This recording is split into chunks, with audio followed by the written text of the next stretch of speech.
kasi it's a cafe, ano yung parang, usually in-expect, ano yung parang pwede maging specialty ng ano? Well, it's a fusion of Asian food, no? May fusion kami na meron kaming parang yung kare-kare, yung crispy kare-kare. So, di ba yung kare-kare napaka-Pinoy yan. Pero merong ginawa namin, iniba namin ng konti para mas maging ano pa siya, appetizing at saka at the same time, mabubusog ka. Malalaki kasi yung mga servings. Kahit na yung mga drinks, malalaki yung mga servings. Tapos yung miso, no? Yung parang that's another thing. Tapos may mga Thai na foods. So maraming mga ganun, may mga squid na pwede mo talagang gawing ulam. At the same time pwede mong pulutan. And then yung steaks namin, yung steak masarap din yung mga steak namin at mura. Very affordable yung mga namin, yung mga produkto, yung mga pagkain namin. Even the rice, no, yung sinasabi, yung parang yung seafood fried rice, yung bagoong rice, yung ganun, meron ganun. Talagang mapapakain ka. So hindi lang talaga siya yung you just come here for parang for the ambience.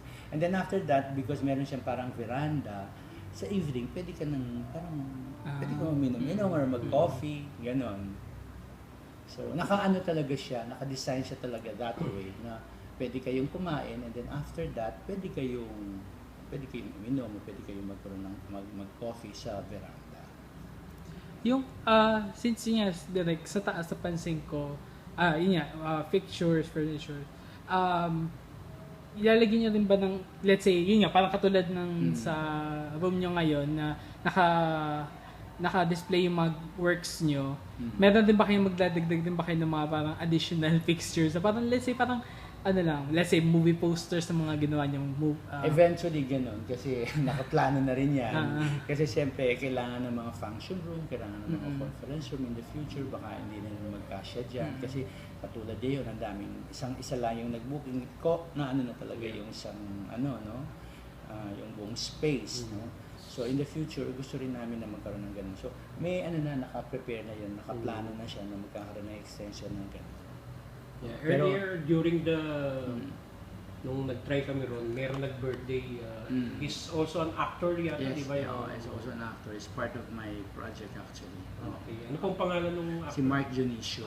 Okay. So, lumabas na siya dun sa 2 pelikula ko in the past. So, mabait kasi yan. Actually, babakasyon lang yan dyan. Taga London yan. Based na siya doon. Kaya lang, yun. Since nalaman ko nandito siya, sinama ko na siya sa project ko.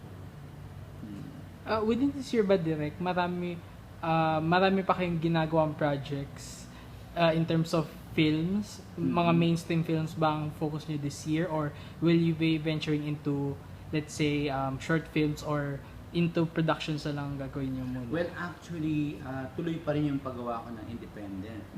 Puro mga independent films pa rin talaga ako mag-focus. Doon sa mainstream siguro baka hindi muna kasi marami akong mga ginagawa ngayon na parang halimbawa documentary about climate change, about our environment. Meron akong ginagawang mga documentary about protected areas sa Philippines. So we go around the Philippines, no? Nag-document kami ng mga protected areas. At the same time, meron akong yearly workshop, no?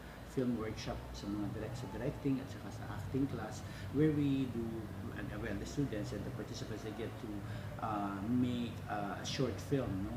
Tapos ipapalabas yan sa SM. So yan, mahabang yan. Yung mga participant nga nandito sila ngayon.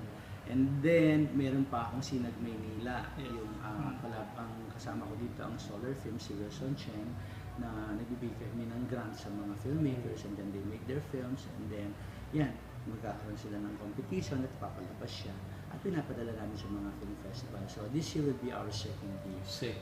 Oo. So marami kaming activity all year round, maliban pa dito.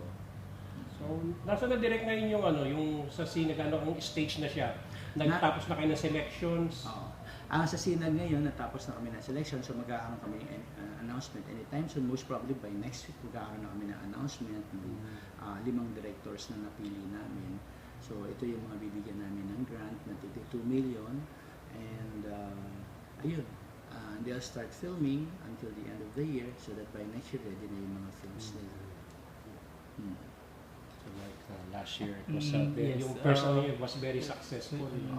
Tsaka very good mix of different genres ng pelikula. Yes, especially yung ngayon, yung mga choices ngayon, yung mga selection ngayon. Direk, kasi yun nga, you're working on documentaries kasi you're partnered with DNR. Yes. Okay. So, is it something like matagal, long-term ba ito na partnership with the department? Well, actually, marami na. Yung first ko kasi yung Taklob, no? Yung full length. And then ito, 12 to. So, 10 taon na kung gagawin ito yung docu na to. So, nakaka-anim pa lang kami. And it's good. Kalahati na ng taon. So, I still have at least half of the year na pwedeng gawin pa yung 6. So, On target. So, at least by December, tapos na kami lahat sa mga docu. Sige, yun, in regards naman sa dami ng project nyo, may time pa rin ba kayo mag-break o magbakasyon? Well, actually, sa totoo lang, bakasyon ko to eh. I mean, hindi naman sa when you enjoy talaga what you're doing, no? Kasi kahit nandito ako sa restaurant, then I meet people, I meet filmmakers, I meet film students. Parang hindi naman kasi malaking effort yun sa akin eh. Parang kwan pa rin yun eh. Nag-i-enjoy pa rin naman ako doon. Hindi naman talaga sa malaking sa akin. So, yun. But, yung pinaka-rest ko kasi, yan, pag nagta-travel ako, ayan, meron akong retrospective, meron akong aalis na naman ako ngayon sa October, pupunta ako sa Tokyo, no? Yan ang unang-una ko. Meron akong retrospective doon. Meron akong retrospective sa Sarajevo. Tapos nabigyan akong lifetime achievement sa Batumi, sa Georgia. And then another one in France. So until the end of the year, I have like 4 retrospective that will be held outside the country. So yun yung mga pinaka-recreation ko na rin at the same time travel. And at the same time, parang film, pa rin yan, activity